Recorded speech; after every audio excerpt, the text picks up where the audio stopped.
Hello everyone, I am Rajeshwari Moganty, Professor from the Department of Biochemistry, All India Institute of Medical Sciences, New Delhi.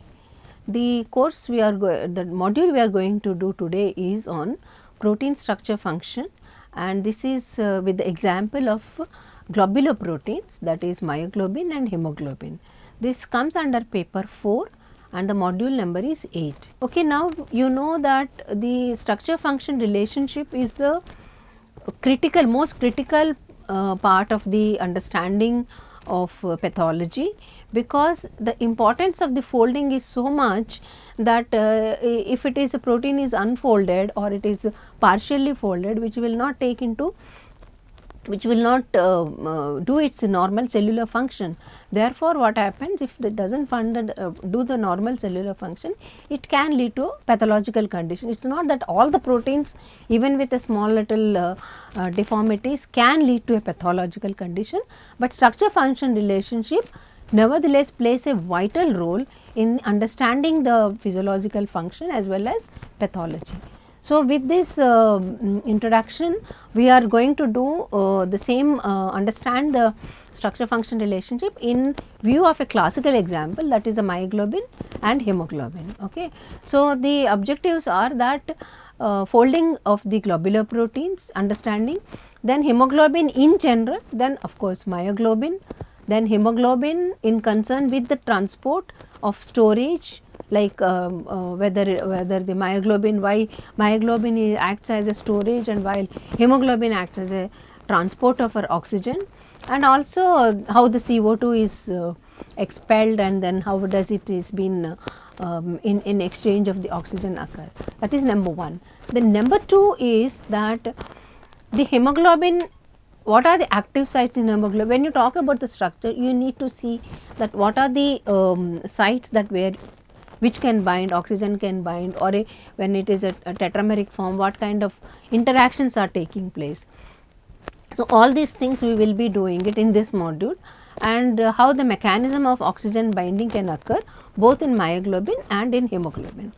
So, what are the electrostatic interactions which keep them in binding, and binding curve, oxygen binding curve, also the structural features of the hemoglobin of the 4 subunits. That is, hemoglobin is a classical example for a quaternary structure which you studied in the previous modules and the protein structure, but hemoglobin can be a real example to understand the quaternary structure, how the quaternary structure plays important role.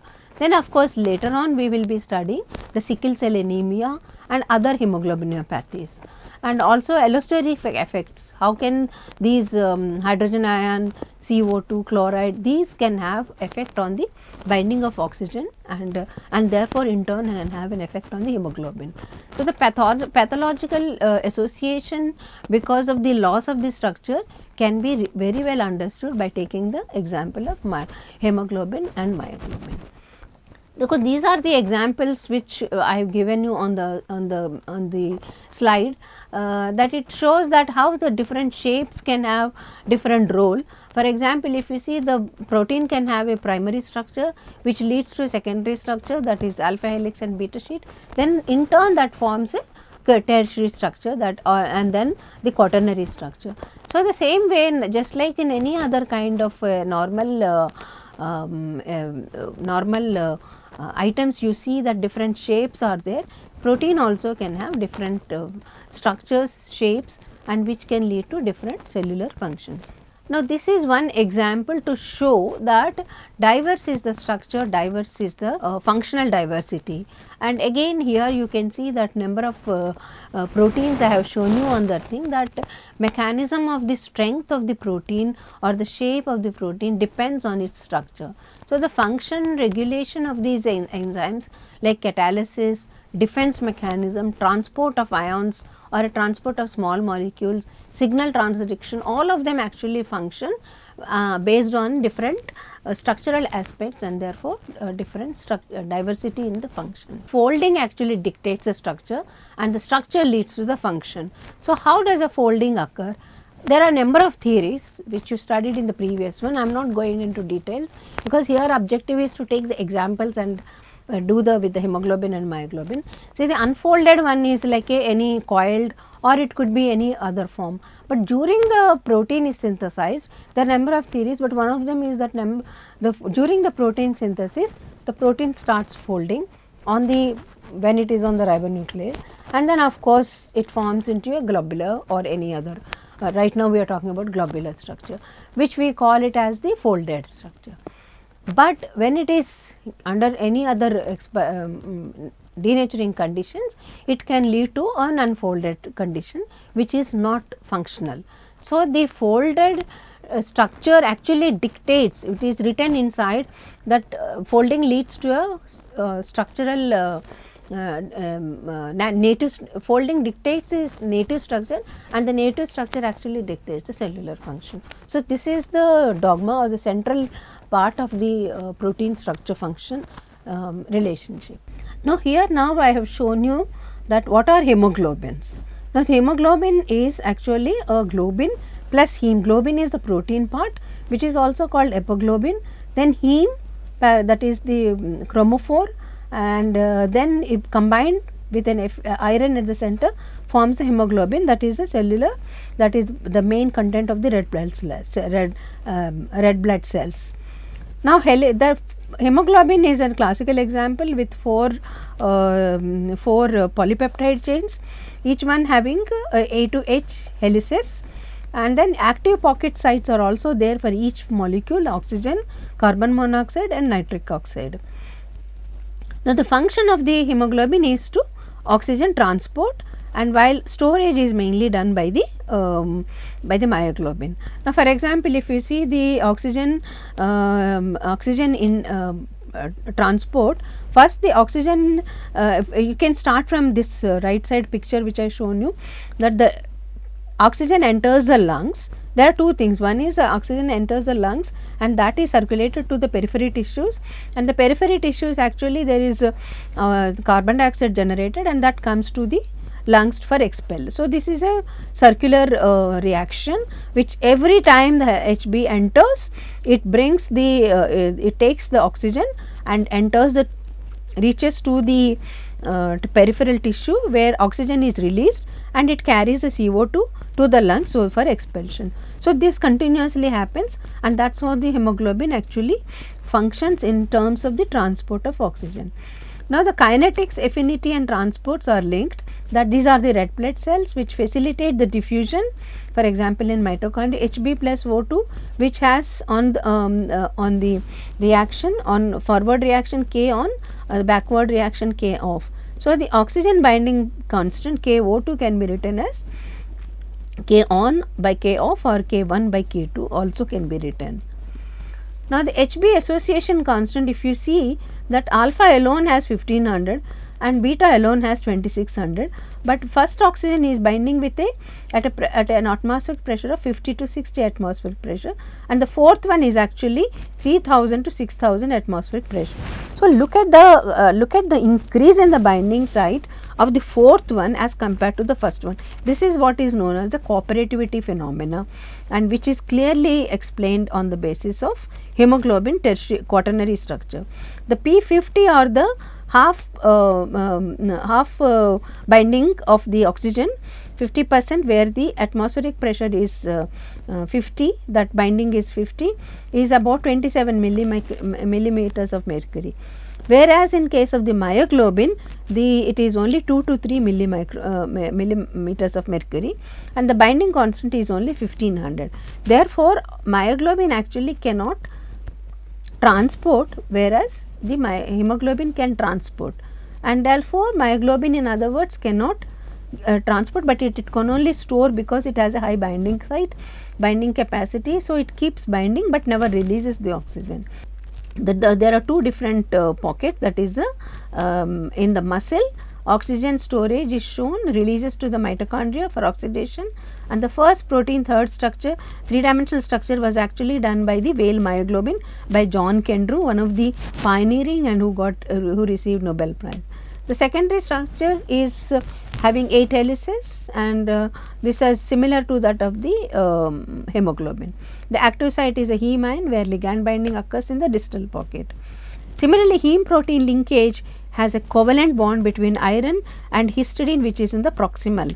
So, there are two histidines which play important role, one is the proximal and the other is the distal.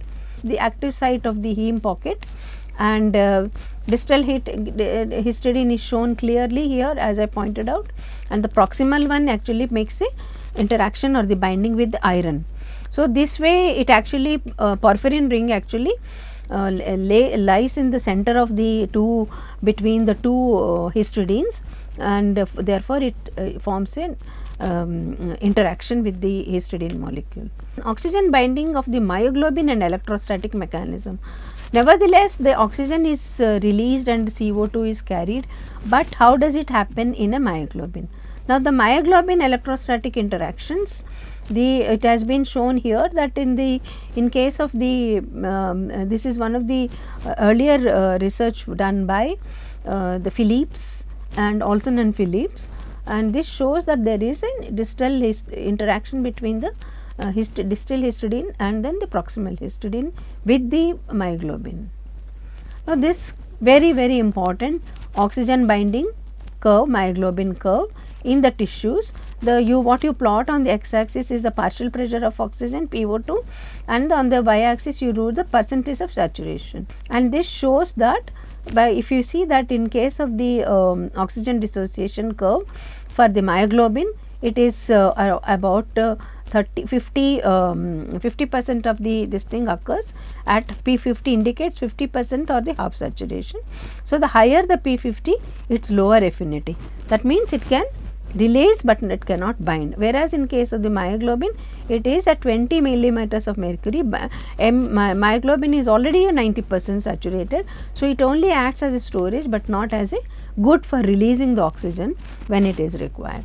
Spectroscopic signatures of the Q band and the Sorey band of the ligands between absence of a ligand and the presence of a ligand, and that shows the split of the Q band, whereas here it shows only the single band. Hemoglobin is a tetrameric, and the whole function of the cellular function of hemoglobin comes only because of this tetrameric structure, and this slide shows the Max Perutz structure that is presented by them, that contains 4 myoglobin like subunits. Each one is like a myoglobin, alpha, beta, and secondary structure folds, and the active site is there, heme pockets are also there, which are all similar to myoglobin. So, actually it is hemoglobin is similar to what if you put together 4 myoglobin molecules. Each subunit actually binds to one heme and capable of binding to 4 oxygen molecules, and therefore deoxyhemoglobin, I can see you the molecular breathing which is shown here, that the deoxyhemoglobin there is no oxygen, but when it binds to the oxygen you see that molecular structure is changing, that once the oxygen is binding the in the oxyhemoglobin the structure is different. Now, what makes them to change is that conformational change when oxygen binds to iron moves into the plane of the heme, whereas distal histidine moves closer to stabilize the oxygen. Therefore, size of the central cavity actually changes. Conformational changes in the proximal pocket. So, each slide shows you a different perspective, one in the terms of the oxygen or CO2 and one in terms of the helices, and in another case I am showing you how the role of histidine is how the histidines play important role in oxygen binding this thing. So, these all of them contribute to the cooperativity phenomena. Now, what is a cooperativity? Cooperativity is something like, for example, when you are in a classroom, if one person says that I want the class to be closed, we want to go home, then one person will activate such an issue, and therefore followed by the person sitting next to him, and therefore next, third one, fourth, and the rest of them suddenly starts shouting in the class. So, this is a cooperative phenomena started by one, but which has got cooperative cooperation from the rest of them. So this is similar to what happens in hemoglobin. The first molecule binding, oxygen binding to hemoglobin, actually binds with only a binding constant of Ka, but the second molecule of oxygen binding to hemoglobin is much higher compared to K, although it is only again one more molecule that is binding. Similarly, the third one binds stronger than the second K2, and the last one actually binds much higher than the previous ones. So the binding, actually increase in binding of the each oxygen molecule is not same. First is least, second one is lower, third one is still low, but then the last one is very high. So the increase in the binding strength actually comes from the phenomena called cooperativity, which is shown in the curve as a binding of the ligand concentration and fraction that is bound. So again, this is shown in the same thing what I explained to you earlier, that the Ka is much higher than Ka3, much higher than K2 and much higher than K1. So this Hb binding to 4 oxygen molecules, each are not binding to the same with the same affinity, but with increasing affinities, and that again shown with the oxygen in the oxygenated hemoglobin in the lungs and deoxygenated in the peripheral tissues. Oxygen binding to hemoglobin actually shows a sigmoidal curve. This is one of the shape that we can explain, whereas the cooperativity, the other binding phenomena will not occur, will not be applicable to this, because this is a cooperative phenomena which is also called a two-state model. So the S shape of the hemoglobin HbO2 dissociation curve allows to manipulate by the other effector molecules or the ambient condition. Here we are going to talk about the important molecule, that is the 2,3-BPG, which I am coming in a short while. Conditions that lower oxygen affinity shift curve to the right and oxygen dissociates. Therefore, similarly vice versa, that is shown on both sides. The oxygen binding myoglobin versus hemoglobin is clearly shown in this figure. The PO2, that is the partial pressure of oxygen, is much higher in case of the hemoglobin, whereas in myoglobin, even at a lower it reaches maximum saturation. The T and R state, the T is the tense and R is the relaxed state, that explains the cooperativity. It is another schematic presentation of explaining the cooperativity, but the cooperativity nature can also be explained very well on the binding curve that which are shown graphically. So here the four subunits are shown: red, yellow, green, blue, that is in the R state left and the T state. Now what is R state and T state? R state is called the relaxed state. R, that stands for relaxed, that the high affinity of conformation of oxygen hemoglobin in the lungs, and oxygen tension is high in oxygen, there is enough plenty of oxygen, and therefore 4 oxygen molecule bind to hemoglobin. Whereas the T state or the taut state, you can call it TAUT. Now it has a low affinity for conformation, basically deoxyhemoglobin which is present, so it just leaves the oxygen, dissociates, and therefore it becomes a deoxyhemoglobin. Now similarly I have shown you here in the graph that Hb moves fast than these conformations bring about cooperativity. It is something like all or nothing phenomena. Allosterism is in hemoglobins in effector molecules. The 2,3-BPG is one of the important plays a very important role in this whole phenomena of oxygen binding by the hemoglobin. It plays central role rather, because if 2,3-BPG is also, full form is 2,3-bisphosphoglycerate or 2,3-BPG or 2,3-diphosphoglycerate also is called, but the right one is to say 2,3-BPG, and this actually binds to the hemoglobin, but in which hemoglobin? The oxygenated or deoxygenated, shifting the equilibrium towards a deoxyhemoglobin, and therefore it helps in releasing the oxygen, because it binds so strongly to the deoxyhemoglobin that the oxygen molecule comes out. And this is one thing very interesting, that in the high altitudes, people who live there have actually high amounts of compared to 2,3-BPG as compared to those live on the sea level, and this is how they help in their oxygen, the hemoglobin helps in releasing the oxygen, and therefore they can even survive in high altitude where the oxygen pressure is low. So this is one thing called Bohr curve. Oxygen binding of the affinity of the HB is related to acidity. One parameter that helps is the 2,3-BPG, but more importantly Bohr curve actually helps in understanding the effect of pH, because CO2 in the peripheral tissues actually releases the makes the CO2 plus water becomes a bicarbonate ion, and that has to be also be released. So, there the pH effect comes into play. If the blood has high pH, oxygen binding affinity of HB is also very high, and therefore it can take more oxygen at lower partial pressure. But if the blood pH is low, then the hemoglobin unloads the oxygen more than that of the at lower, even at a lower partial pressures. So, this is seen in the effect of the Bohr, which is known as a Bohr effect. Now, physiology also shows that Bohr effect actually facilitates the oxygen transport, and therefore, two terms, that is the Bohr effect as well as the 2,3-BPG, help in hemoglobin to be an oxygen transporter as compared to myoglobin, which is a storage molecule. Binding and storage of the carbon dioxide. Okay. Now, oxygen we have studied, but how does the CO2 will be released from the peripheral tissues?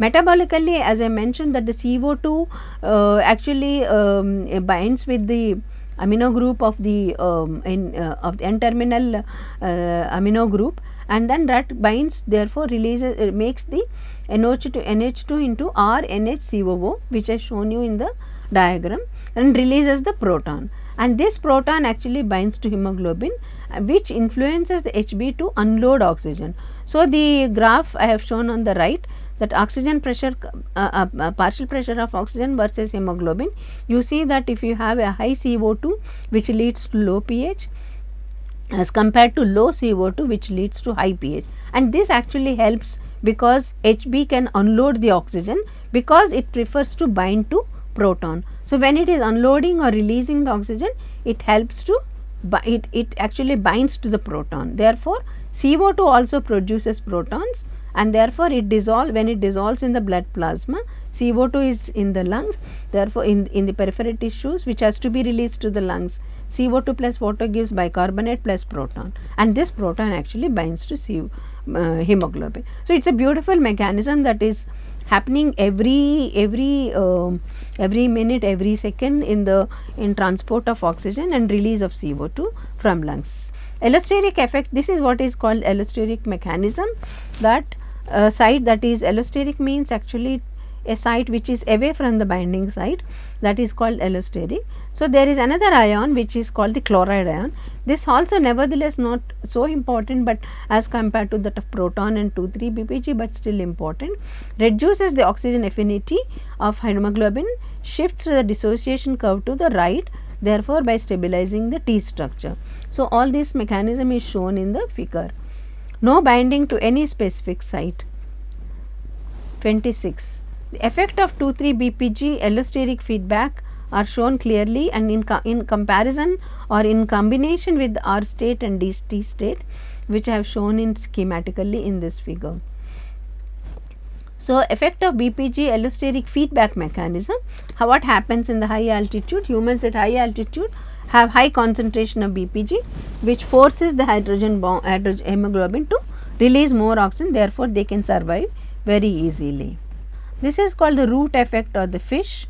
In case of the hemoglobin, changing of the amount of gaseous oxygen in its swimming mechanism, that actually happens from the gills, therefore, they can produce appropriate buoyancy, a factor which I have mentioned in my another paper, what is buoyancy, at various depths of the water. Therefore, it takes help from the hemoglobin for surviving. This is a non-human or the another animal behavior, where actually hemoglobin helps in fishes to sort of survive in the water.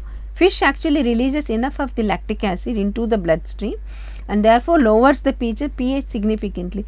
We have studied that the pH actually helps the hemoglobin to unload oxygen. So, fish actually uses this kind of mechanism.